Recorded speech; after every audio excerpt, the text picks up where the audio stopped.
Қайырлы күн достар, бүгін біз сіздерменен үй жағдайында капустадан самса жасайтын боламыз.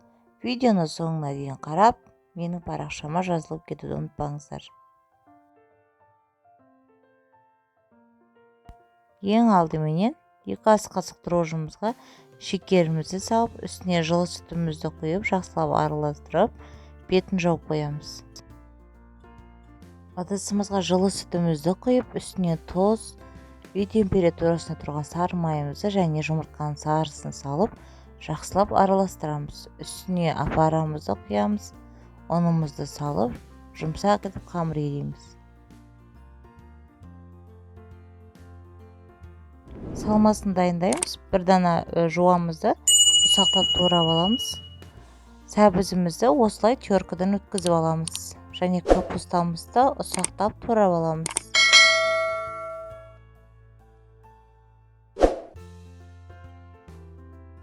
Табамызға сұйық майымызды және азғантай маргарин саламыз. Үстіне жуамызды салып, жақсылап қуырамыз. Қуырылған жуамыздың үстіне сәбізімізді және капустамызды салып, жақсылап қуырып, бетін жауып қоямыз. Қалауыңызша дәміне қарай тұз және қызыл бұрыш пен қара бұрыш саламыз.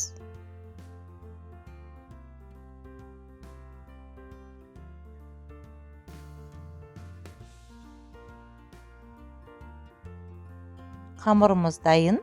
Енді қамырларымызды дөңгелек етіп, бөліктерге бөліп аламыз. Дайын қамырларымыздың бетін 5-10 минутқа жауып қоямыз.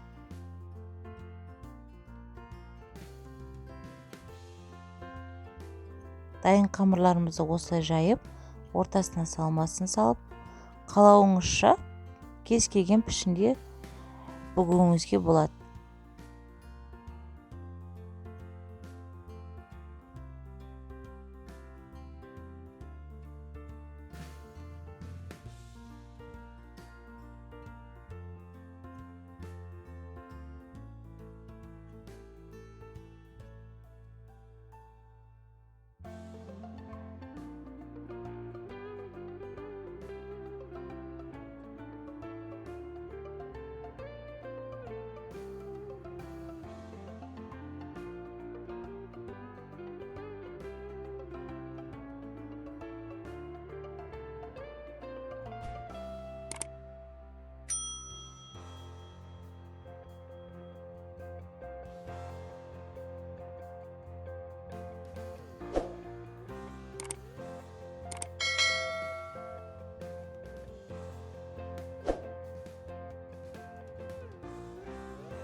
Самсаларымыз дайын.